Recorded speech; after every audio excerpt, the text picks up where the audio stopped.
Hello. Balik lagi di channel Spoiler Moon dan kita akan lanjutkan lagi kisah hidup Feng Yuan. Sebelum mulai, sorry banget lur. Hari ini aneh kurang enak badan.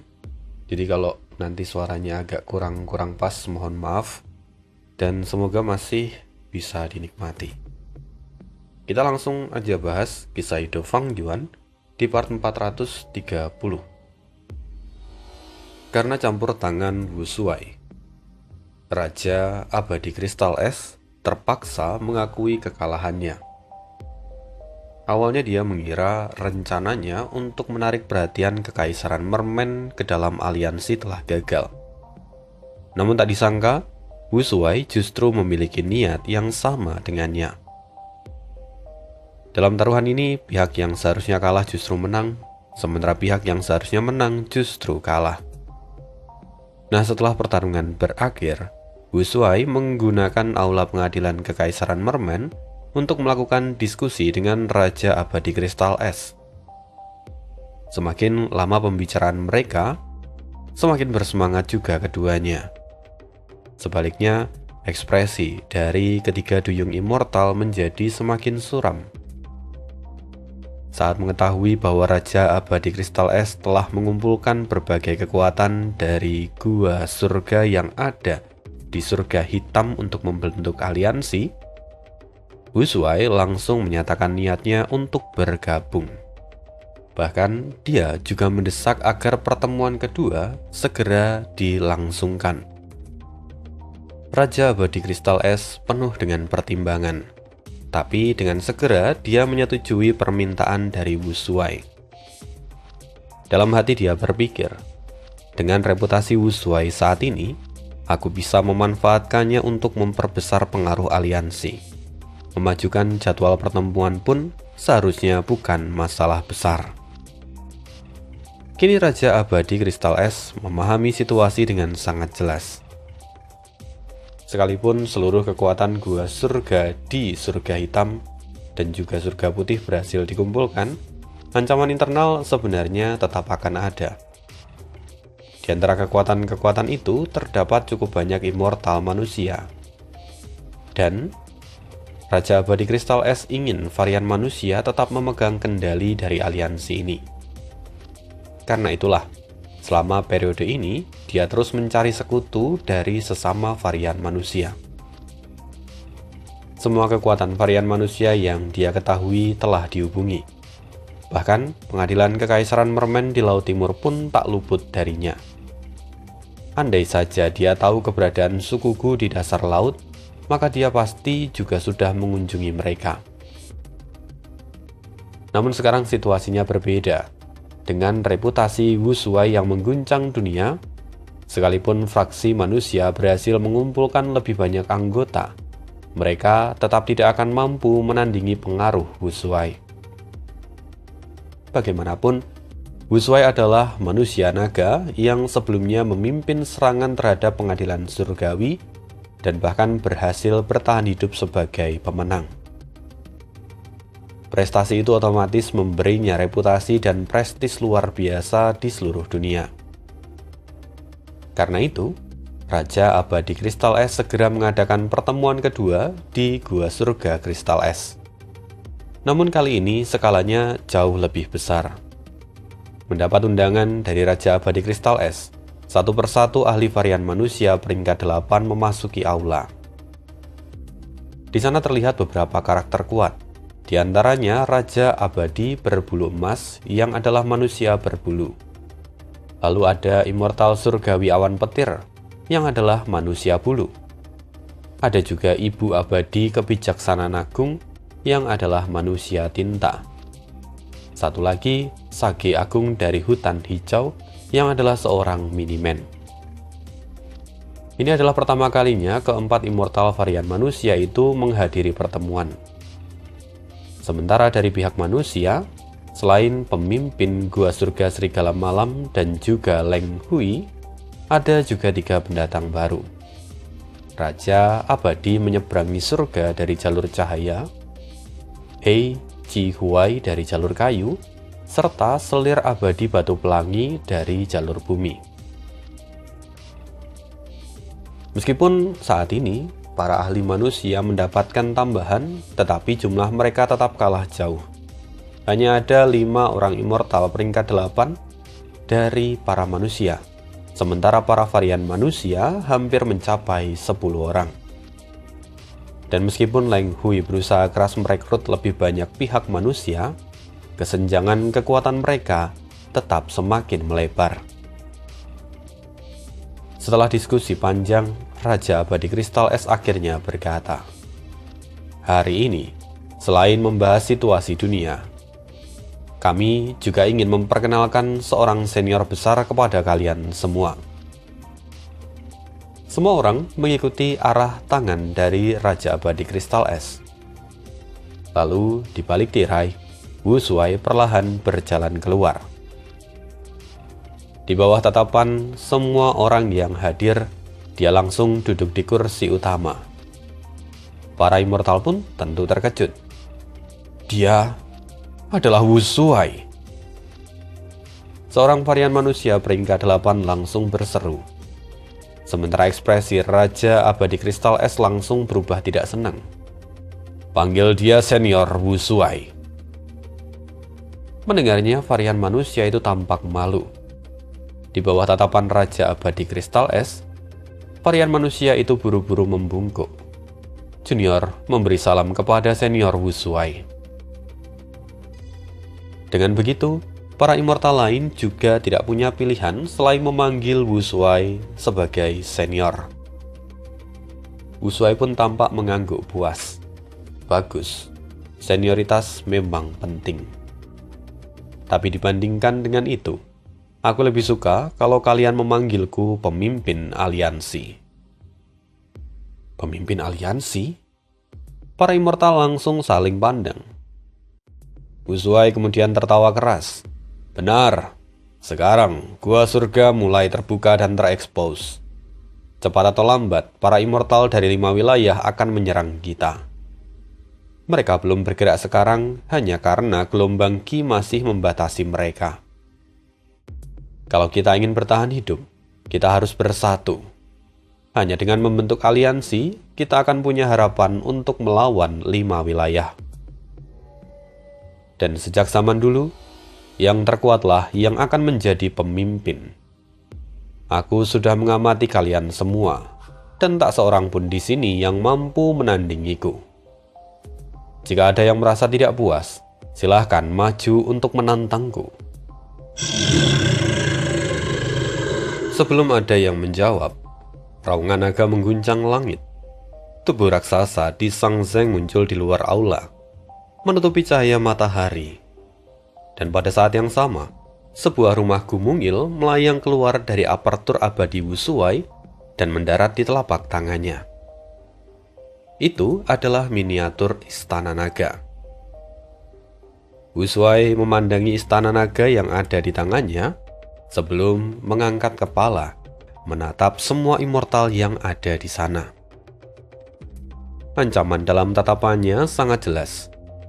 Ekspresi dari para immortal pun langsung berubah suram. Sebagian marah, sebagian menahan amarah, tapi tak seorang pun berani bicara.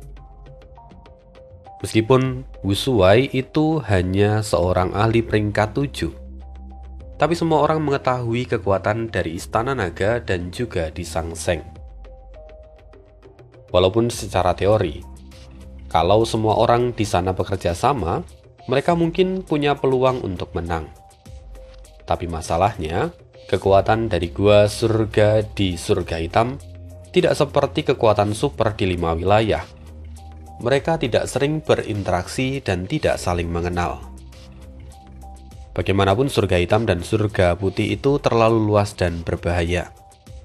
Sebagian besar kekuatan jarang bertemu satu sama lain, apalagi bekerja sama secara mendalam. Melihat tidak ada yang bersuara, Wu Shuai tertawa keras. "Kenapa? Kalian masih belum memberi salam kepada pemimpin aliansi kalian?" Aula itu menjadi sunyi. Suasananya sangat menegangkan. Lalu sesaat kemudian, Raja Abadi Kristal Es berdiri dan membungkukkan badan. Raja Abadi Kristal Es memberi salam kepada pemimpin aliansi. Katanya, Wu Shuai pun langsung merespon, "Bagus, kau akan menjadi wakil pemimpin dari aliansi ini." Lalu dia menatap para immortal yang lain dengan pandangan tajam. Di luar aula, disangseng mengguncang tubuhnya hingga menciptakan badai dan menghamburkan awan. Menghadapi tekanan seperti itu, para immortal tidak punya pilihan lain selain mengakui status Wu Shuai dengan wajah dingin. Kini Wu Shuai duduk santai di kursi utama sambil memandang mereka semua. "Aku tahu apa yang kalian pikirkan. Kalian menemuiku hanya karena terpaksa. Tapi aku benar-benar tidak senang menindas kalian. Jujur saja kesempatan ini sangat langka. Mungkin ini adalah satu-satunya kesempatan kita untuk melawan kelima wilayah. Jika kesempatan ini sampai hilang, maka gua surga kita akan mulai diburu satu persatu, dan penyesalan tidak akan berguna lagi. Harus kukatakan, kalian semua terlalu lambat. Dengan cara diskusi seperti tadi, kapan keputusan akan tercapai?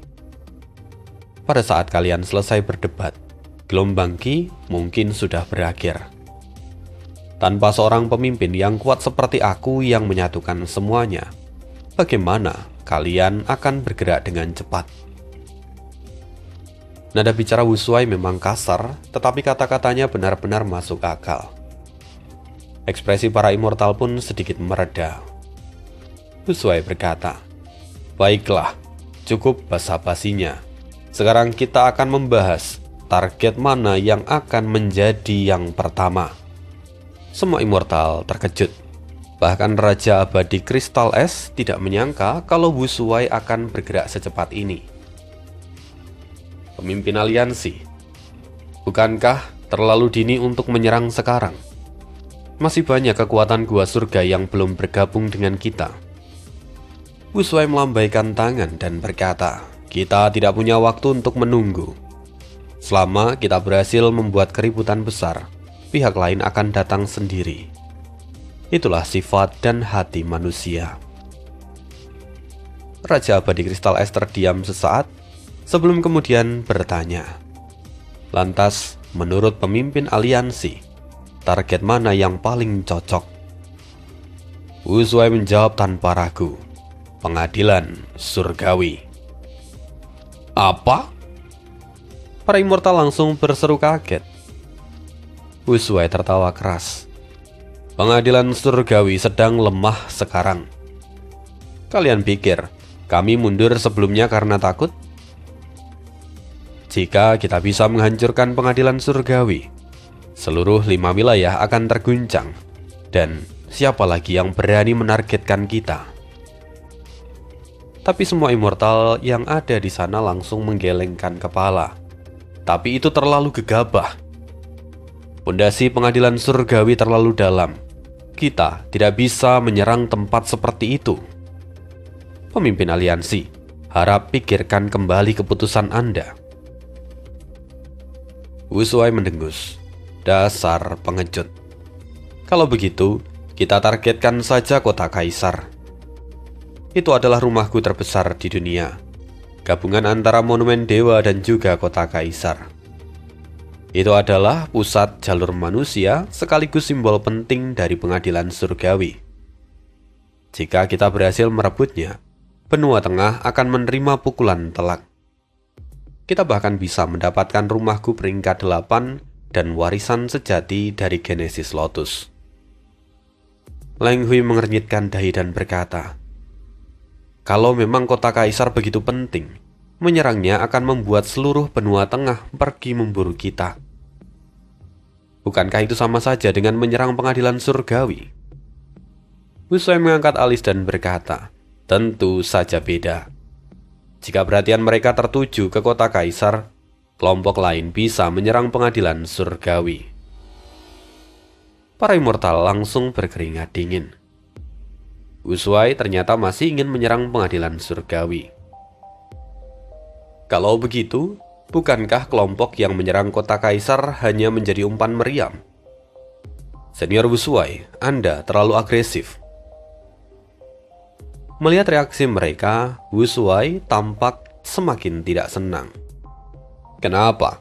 Kalian bahkan tidak berani menyerang kota Kaisar. Raja Abadi Kristal Es buru-buru berkata, "Pemimpin aliansi, mohon pertimbangkan kembali."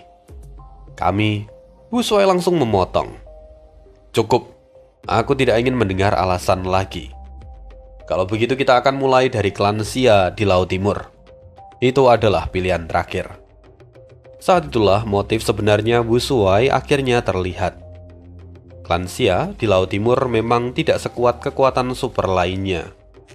Mereka berada di bagian paling timur Laut Timur dengan lokasi yang terpencil. Dan yang paling penting, wilayah mereka berbatasan langsung dengan pengadilan Kekaisaran Merman. Wu Shuai lalu menjelaskan dengan tenang, klan Xia memiliki fondasi paling lemah di antara kekuatan super di Laut Timur. Lokasinya juga cocok dijadikan basis kita. Ditambah lagi, pengadilan Kekaisaran Merman sekarang adalah sekutu kita. Mereka bisa memberikan banyak bantuan. Tanpa memberi siapapun kesempatan untuk membantah, Wu Shuai langsung memutuskan, karena itu target pertama kita adalah klan Xia. Para immortal sangat tidak puas dengan sikap dominan dari Wu Shuai. Tapi di bawah tekanan di Sang Seng dan Istana Naga, mereka tak punya pilihan selain menerima. Dan yang paling penting, mereka tahu apa yang dikatakan Wu Shuai itu benar. Jika kesempatan ini tidak dimanfaatkan sekarang, 5 wilayah tidak akan membiarkan mereka hidup damai di masa depan. Lalu setelah pertemuan selesai, beberapa immortal diam-diam mendekati Raja Abadi Kristal Es. "Hei Raja Abadi Kristal Es, posisi pemimpin aliansi seharusnya menjadi milikmu. Apa kau benar-benar rela memberikannya pada Wu Shuai?" Raja Abadi Kristal Es tersenyum dingin. "Paku yang paling menonjol akan dipukul paling keras. Semakin tinggi pohon, semakin kencang juga angin yang akan menerpanya. Karena Wu Shuai ingin maju ke depan sebagai tameng, biarkan saja. Lagi pula sekarang kita memiliki di Sang Seng dan Istana Naga di pihak kita. Kalaupun nanti rencana ini gagal, jika para immortal di 5 wilayah menyerbu kita tinggal melemparkan semua kesalahan itu pada Wu Shuai, lalu melarikan diri sendiri." Akhirnya, pertemuan di Gua Surga Kristal Es berakhir. Beberapa hari pun berlalu. Di Laut Timur, area bayangan Laut Cermin tepatnya. Permukaan laut itu tenang bak cermin raksasa tanpa riak sedikit pun. Bahkan saat angin kencang bertiup, airnya tetap diam dan tak bergolak. Seorang immortal dari klan Xia, namanya Xia Zhengqing, ditempatkan di wilayah itu. Area bayangan Laut Cermin merupakan titik sumber daya raksasa yang menghasilkan material budidaya jalur gelap dan jalur aturan dalam jumlah besar. Meskipun sebenarnya klan Xia itu utamanya membudidayakan jalur air, tapi sumber daya seperti itu bisa diperdagangkan untuk memperoleh keuntungan yang luar biasa. Saat ini, Xia Zhengqing sedang menjalani kultivasi tertutup. Lalu tiba-tiba, sebuah alarm dari formasi di sekitarnya berbunyi nyaring. "Apakah ikan abadi itu menyerang lagi?" pikirnya. Awalnya, Xia Zhengqing mengira bahwa binatang laut itu kembali dan membuat kekacauan. Dia segera terbang keluar dari formasi. Namun pada detik berikutnya, tubuhnya menegang. "Musuh menyerang!" 3 orang immortal peringkat 7 menyerbu ke arahnya secara bersamaan. Xia Zhengqing segera mengaktifkan formasi pertahanan. Ledakan keras mengguncang wilayah itu. Formasi pertahanan hancur seketika. Seorang manusia berbulu immortal membawa sebuah palu raksasa yang diselimuti oleh cahaya emas. Dia menerobos masuk dengan brutal, menghancurkan apapun yang ada di jalannya. Xia Zhengjing muntah darah, wajahnya langsung pucat. Baru sekarang dia menyadari bahwa ketiga immortal tadi hanyalah pengalih perhatian. Musuh utamanya adalah manusia berbulu ini. Bagaimana bisa ada manusia berbulu peringkat 8? Xia Zhengjing tahu dirinya bukan lawan mereka. Karena itu tanpa ragu dia mengaktifkan formasi abadi internal dan memindahkan dirinya pergi. Lalu pada saat berikutnya, tubuhnya muncul ribuan li dari lokasi sebelumnya. Dia benar-benar dipindahkan kemari. Kebijaksanaan agung, kemampuanmu sungguh luar biasa, kata Raja Abadi Kristal Es memuji. Ibu Abadi Kebijaksanaan Agung tampak menggelengkan kepala pelan. Tidak begitu.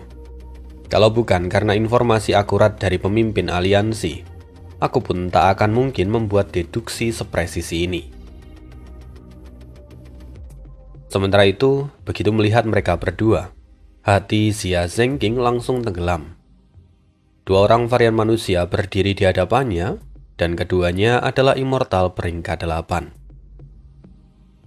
Sejak kapan peringkat 8 menjadi begitu umum? 3 orang varian manusia peringkat 8 sekaligus menyerang. Apa yang sedang terjadi? Xia Zhengjing sulit mempercayai kenyataan yang ada di depan matanya. Dia menggertakkan gigi dan kemudian berseru. Siapa kalian? Mengapa kalian menyerang klan Xia Laut Timur kami? Raja Abadi Kristal Es bahkan malas menjawab itu. Dia langsung melambaikan tangan dan mengaktifkan gerakan pembunuhnya.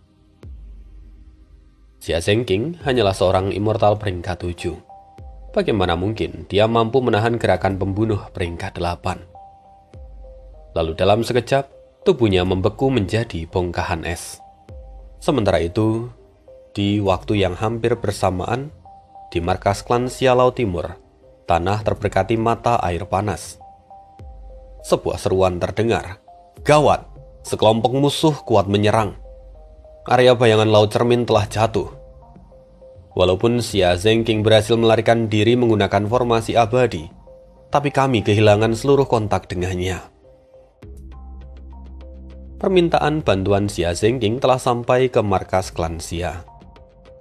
Sebagian besar immortal klan Xia sedang berkumpul di sana, dan tidak seorang pun menduga kabar buruk seperti itu akan datang tiba-tiba. Benar-benar seperti kata pepatah, malapetaka turun dari langit saat seseorang sedang duduk tenang di rumahnya sendiri. Xia Zhengjing melaporkan bahwa musuh terdiri dari varian manusia dan juga manusia immortal. Salah satu dari mereka adalah manusia berbulu peringkat 8. Dari mana kelompok ini berasal?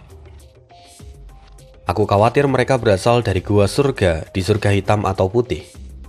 Selama gelombang Qi mengamuk, semua gua surga mulai terbuka. Sungguh tak pernah kuduga, masih ada begitu banyak varian manusia yang tersisa di dunia ini. Mereka kali ini benar-benar memanfaatkan kesempatan ini untuk menyerang kita. Sial, itu masuk akal.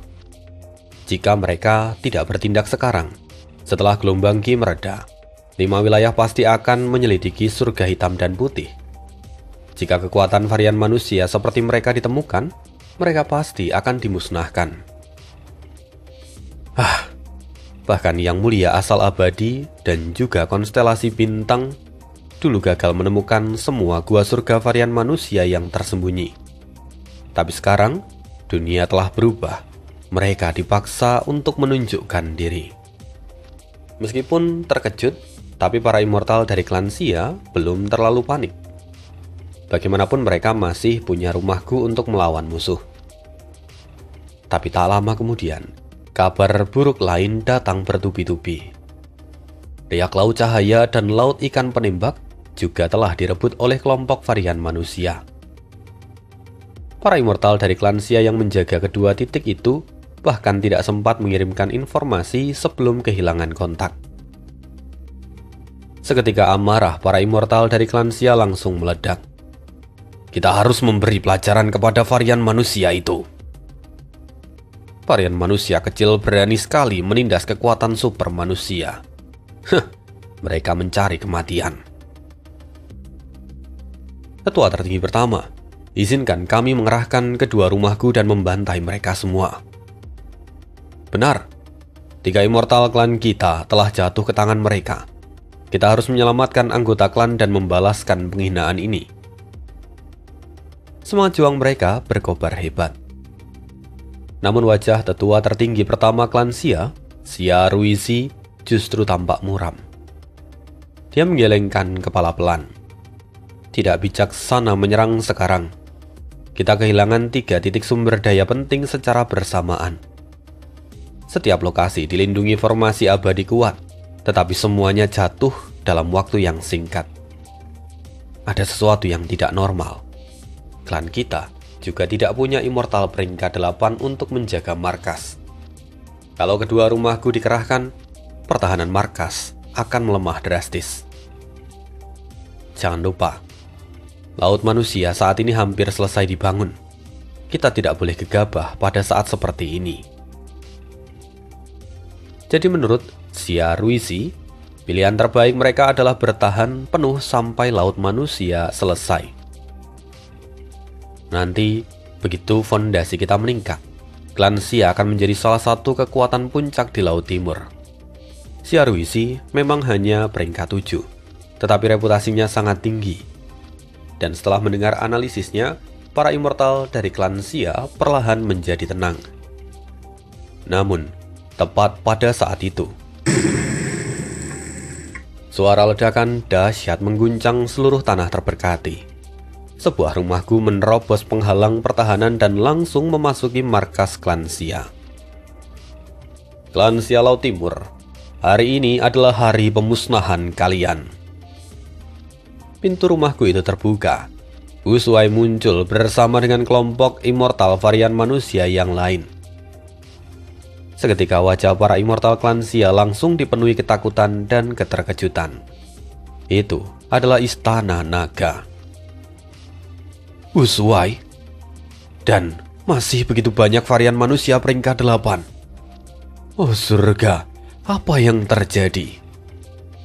Wajah para immortal dari klan Xia menjadi pucat pasi. Namun, Wu Shuai tidak memberi mereka waktu untuk mencerna situasi. Dia langsung melambaikan tangan. Serang! Pada detik berikutnya, peringkat 8 di belakangnya bergerak bersamaan.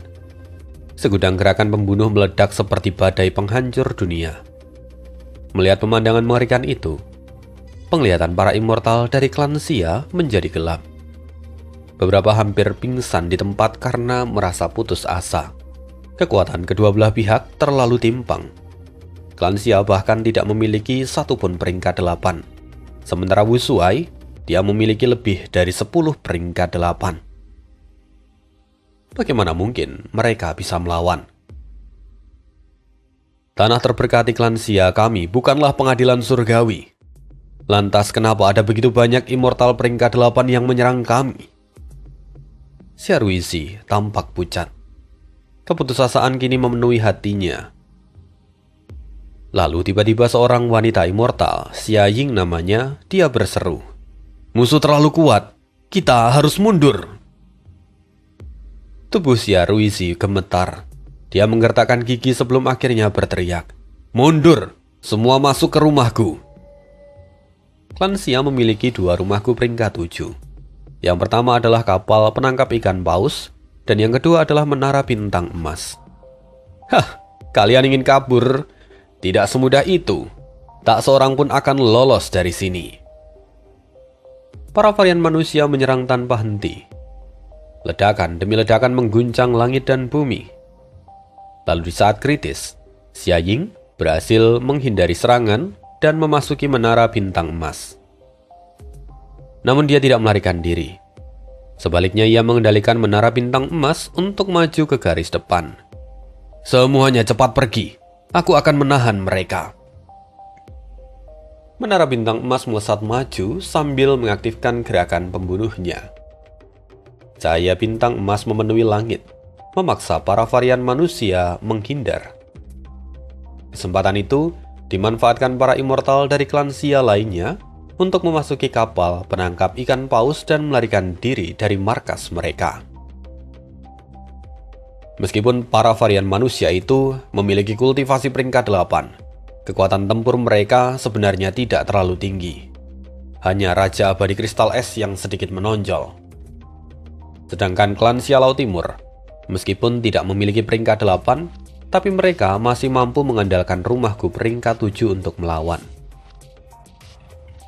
Wu Shuai kini berdiri di depan gerbang Istana Naga sambil mengamati seluruh medan perang dengan tenang.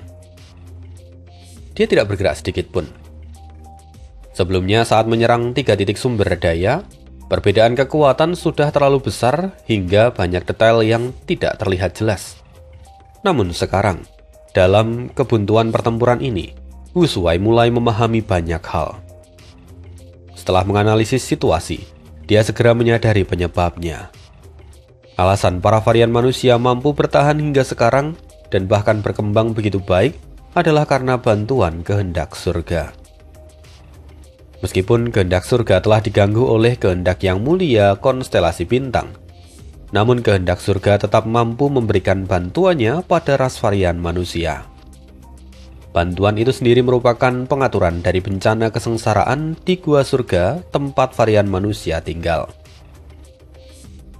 Jadi sebenarnya umum bagi seorang immortal menghadapi kesengsaraan itu adalah hambatan terbesar dalam meningkatkan kultivasi mereka. Semakin makmur umat manusia, semakin besar pula bantuan kehendak surga kepada kekuatan varian manusia yang tersembunyi di gua surga. Kesengsaraan yang dihadapi oleh para varian manusia tentu saja berkali-kali lebih mudah dibandingkan dengan manusia biasa. Bahkan, immortal manusia yang tinggal di surga hitam dan putih juga memperoleh perlakuan khusus karena mereka bertentangan dengan kekuatan manusia di 5 wilayah. Semua itu bisa terjadi karena pengaruh dari kehendak surga. Sejarah sendiri pernah mencatat hal serupa dengan jelas. Pada masa lalu, ketika varian manusia pernah menguasai dunia, kehendak surga mempengaruhi nasib dan menunjukkan wahyu bahwa varian manusia akan menjadi penguasa dunia. Di satu sisi, kehendak surga juga membantu yang mulia asal abadi menjadi seorang venerable serta mendukung kebangkitan umat manusia. Tapi di sisi lain, kehendak surga juga mempengaruhi varian manusia, memecah belah mereka dan memicu konflik internal hingga akhirnya mereka saling melemahkan. Selain itu, dua surga memiliki wilayah yang sangat luas, masing-masing bahkan setara dengan gabungan luas 5 wilayah. Itulah sebabnya ada begitu banyak immortal peringkat 8 di surga hitam dan putih. Bahkan setelah kelompok ini dibawa ke sini, masih ada sejumlah yang masih tertinggal di sana. Tatapan Wu Shuai berkedip dingin. Pada saat berikutnya, dia mulai bergerak. Istana Naga perlahan aktif. Xia Ying yang berada di dalam menara bintang emas langsung merasa cemas. Menghadapi begitu banyak peringkat 8 itu sudah sangat sulit. Meskipun untuk sementara dia tampak mampu bertahan, tapi keadaannya bisa berbalik kapan saja. Bahkan, jika mereka langsung dikalahkan pada detik berikutnya, itu bukanlah sesuatu yang mustahil. Bagus, Tuan Wu Shuai akhirnya bergerak. Aku sudah menunggu sejak tadi. Para immortal peringkat 8 tampak bersemangat dan penuh antisipasi. Namun di bawah tatapan semua orang, Istana Naga justru terbang menjauh dari medan perang. Para immortal peringkat 8 tercengang.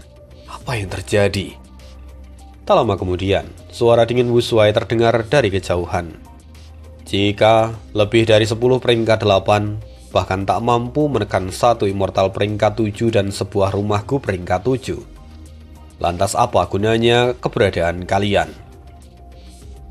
Mendengar itu seketika, para immortal peringkat 8 langsung terdiam. Tak seorang pun berani membalas. Mereka hanya bisa menyaksikan Istana Naga terbang semakin menjauh. Gawat, dia menuju lautan manusia. seru Xia Ying dengan jantung berdegup kencang ketika melihat arah dari istana naga. Para anggota klan Xia pun merasa terkejut dan bingung. Bagaimana Wu Shuai bisa mengetahui keberadaan laut manusia? Tidak, laut manusia disembunyikan dengan rapat. Mungkin dia hanya sedang mencari sumber daya. Tapi Wu Shuai meninggalkan medan perang dan tiba di atas sebuah danau besar. Istana naga berhenti perlahan di udara. Laut manusia seharusnya ada di sekitar sini. Cahaya tajam melintas di mata Wu Shuai saat dia mengaktifkan metodenya. Kemudian cahaya mistis keluar dari telapak tangannya dan menembus ratusan kaki air danau hingga mencapai dasar. Sesaat kemudian, cahaya itu menyebar ke seluruh danau. Air danau mulai menguap. Kabut putih tebal muncul dan menyelimuti seluruh area. Dari dalam kabut itu, terdengar suara manusia dalam jumlah yang tak terhitung. Suara mereka terus semakin keras. Kabut putih mulai berubah menjadi siluet manusia yang berterbangan di udara. Dalam sekejap, istana naga dikelilingi oleh kabut putih pekat. Puluhan ribu bayangan manusia bergerak seperti arwah gentayangan di sekitarnya. Pemandangan itu menyeramkan sekaligus menakjubkan. Datanglah, Wu Shuai mengulurkan tangan. Lalu kabut putih itu segera berkumpul dan memadat menjadi aliran air putih yang mengalir deras menuju istana naga. Tentu keributan besar itu langsung menarik perhatian seluruh medan perang. Wu Shuai benar-benar pergi mengambil rampasan perang, sementara kita harus bertarung mati-matian di sini. Lihat, kabut itu luar biasa. Aura jalur manusianya sangat pekat. Jika Wu Shuai sendiri turun tangan mengambilnya, pasti itu adalah harta yang sangat berharga. Para immortal peringkat 8 mulai berdiskusi satu sama lain. Sementara itu hati Xia Ying benar-benar tenggelam. Wu Shuai benar-benar mengetahui keberadaan laut manusia. Bahkan lebih buruk, dia memiliki metode untuk mengambilnya. Bagaimana ini mungkin? Sebenarnya rencana pembangunan laut manusia adalah rahasia terbesar klan Xia. Hanya para immortal inti yang mengetahuinya. Bahkan jika Xia Zhenqing dan yang lainnya tertangkap, mereka seharusnya tidak mengetahui metode untuk mengambil laut manusia.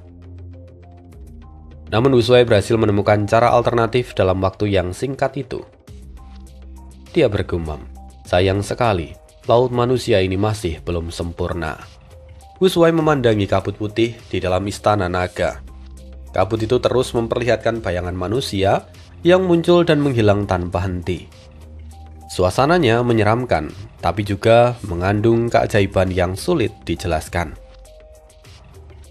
Wu Shuai tersenyum tipis. Dia sama sekali tak peduli. Untuk menyempurnakan laut manusia, yang dibutuhkan hanyalah pembantaian manusia dalam jumlah yang besar. Dan berkat informasi dari tubuh utamanya, Wu Shuai mengetahui bahwa laut manusia adalah proyek rahasia klan Xia selama bertahun-tahun. Mereka berusaha menciptakan domain terpencil dari jalur manusia. Dalam kehidupan sebelumnya, selama perang kacau 5 wilayah, laut manusia pernah bersinar sangat terang dan membantu klan Xia naik menjadi kekuatan puncak Laut Timur. Namun bahkan saat itu, laut manusia masih belum mencapai tingkat domain terpencil sejati. Lalu di masa depan, klan Cai dari perbatasan selatan memperoleh inspirasi dari laut manusia dan menciptakan domain terpencil buatan lain bernama Gunung Manusia.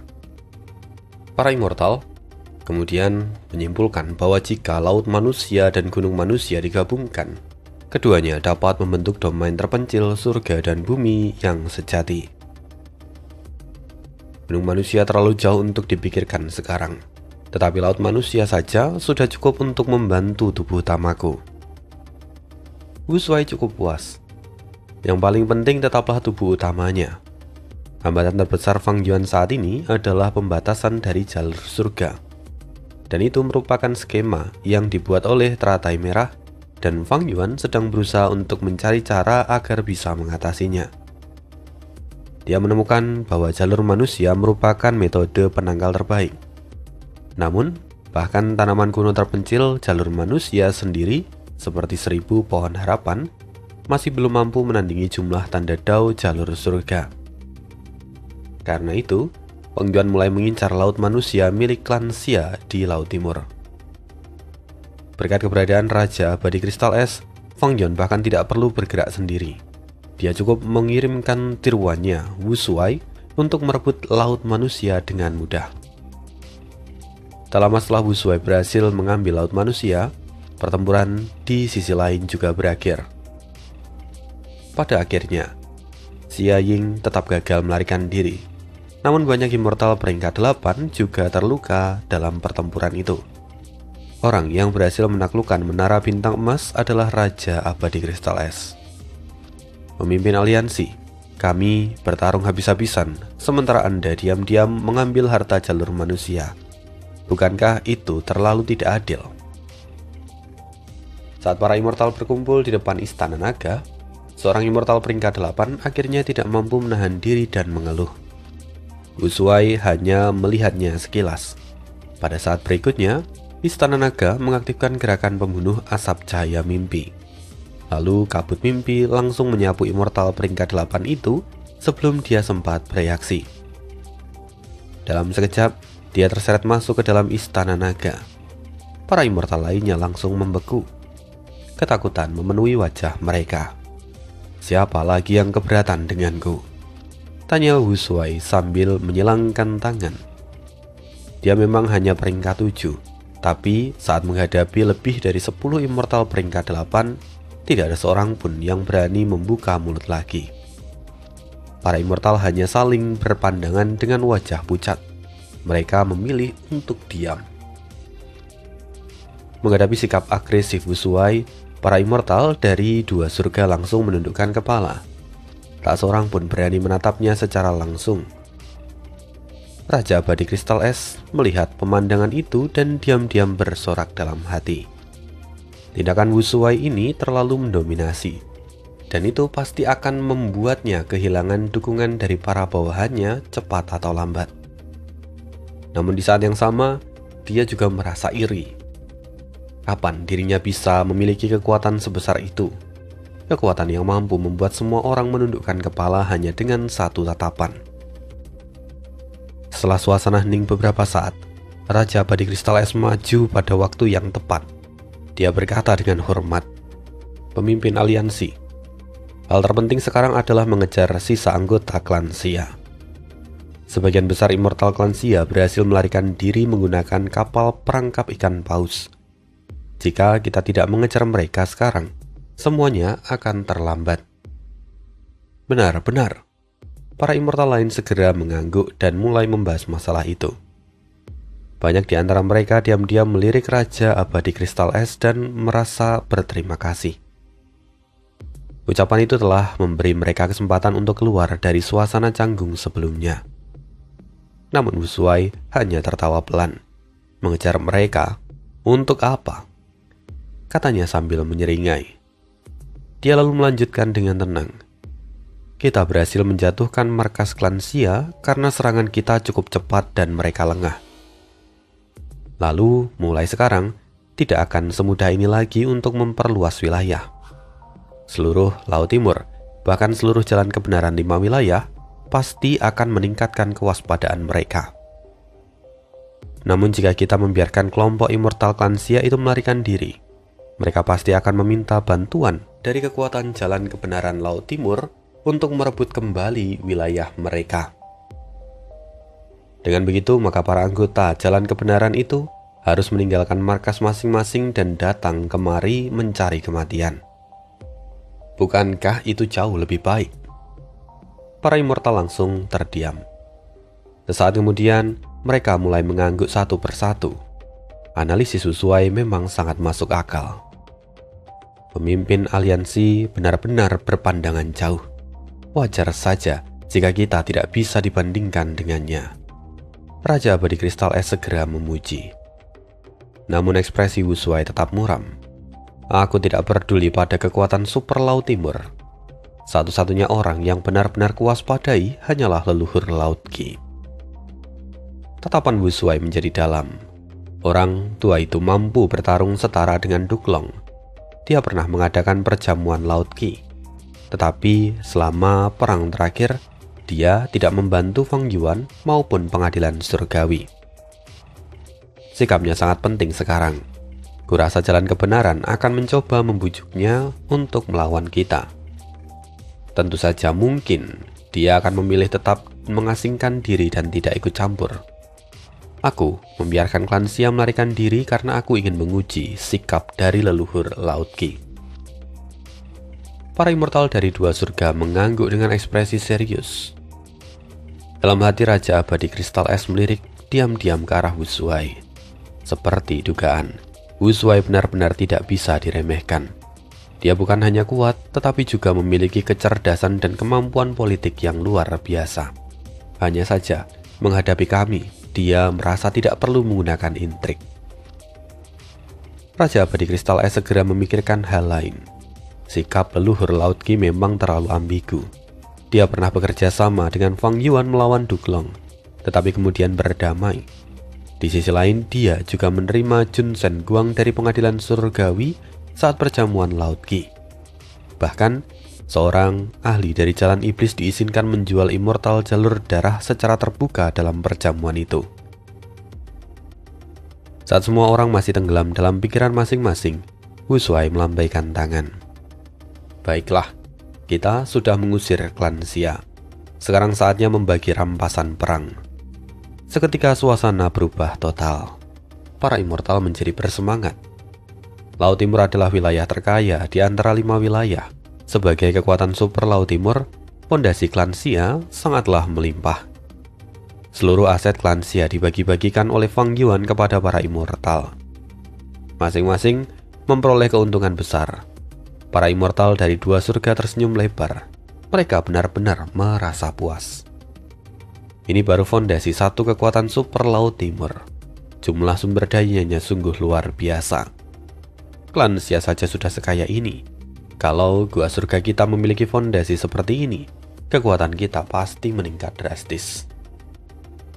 Namun hal yang paling mengejutkan mereka adalah bagian yang diambil Wu Shuai ternyata jauh lebih sedikit dari yang mereka perkirakan. Tatapan Raja Abadi Kristal Es berubah. Dia segera berkata kepada para immortal di sekitarnya, "Semuanya dengarkan aku. Kita memperoleh begitu banyak rampasan perang karena pemimpin aliansi. Dialah yang memberi informasi dan memimpin rencana ini. Tanpa beliau, bagaimana mungkin kita bisa mengalahkan klan Xia semudah ini? Namun sekarang, beliau justru mengambil bagian terkecil. Bukankah itu agak tidak adil?" Para immortal tercengang dan menoleh ke arahnya. Wajah Raja Abadi Kristal Es dipenuhi ketulusan dan kekaguman. Sementara Wu Shuai menatapnya dalam-dalam dan tampak tersenyum tipis. Dia berkata, "Aku hanya sendirian. Aku tidak membutuhkan terlalu banyak sumber daya. Dan sebagian besar harta itu juga tidak cocok untukku. Jika suatu hari aku membutuhkannya, tentu aku akan mengambilnya sendiri. Karena aku sudah membagikan jaran ini, aku tidak akan menarik kembali. Tapi, Raja Abadi Kristal Es, ucapanmu mengingatkanku pada sesuatu." Raja Abadi Kristal Es. Wu Shuai memanggil namanya sekali lagi. "Bawahan ada di sini," kata Raja Abadi Kristal Es yang segera menelangkupkan tangan dengan hormat. Wu Shuai tersenyum. "Kau cukup bagus." Raja Abadi Kristal Es buru-buru membungkuk lebih dalam. Dipuji oleh pemimpin aliansi adalah sebuah kehormatan besar bagi bawahan ini. Wu Shuai mengangguk perlahan. "Tentu saja. Dipimpin olehku memang keberuntungan terbesar kalian. Dan sebagai wakil pemimpin aliansi, aku tidak seharusnya menerima bagian yang sama dengan anggota lain. Aku memutuskan mulai sekarang, Laut Ikan Penembak menjadi milikmu." "Pemimpin aliansi?" Raja Abadi Kristal Es langsung mengangkat kepala dengan ekspresi terkejut. Wu Shuai tertawa. "Aku mengatakan itu menjadi milikmu, maka itu adalah milikmu. Ambil saja. Jangan khawatir, aku akan mendukungmu. Jika ada yang berani mempersulitmu atau ada orang yang tidak kau sukai, katakan saja padaku. Aku akan membereskannya saat itu juga." Saat mengatakan itu, Wu Shuai memandang sekitar. Mata naganya memancarkan tekanan yang mengerikan. Para immortal segera mengalihkan pandangan mereka. Tak seorang pun berani menatap balik. Namun, meski memperoleh titik sumber daya raksasa, Raja Abadi Kristal Es sama sekali tidak merasa bahagia. Dia memandang Wu Shuai. Wajahnya tampak tersenyum, tapi itu justru membuat tubuhnya terasa dingin. Monster tua ini benar-benar menakutkan. Dia pasti sudah mengetahui niatku, pikir Raja Abadi Kristal Es dalam hati. Kini punggungnya dipenuhi oleh keringat dingin. Awalnya dia ingin memanfaatkan situasi agar Wu Shuai kehilangan dukungan dari para bawahannya. Namun kini Wu Shuai justru membalikkan keadaan. Kini semua orang merasa bahwa Raja Abadi Kristal Es tidak puas dengan bagian rampasannya dan ingin menggunakan statusnya sebagai wakil pemimpin aliansi untuk memperoleh keuntungan yang lebih besar.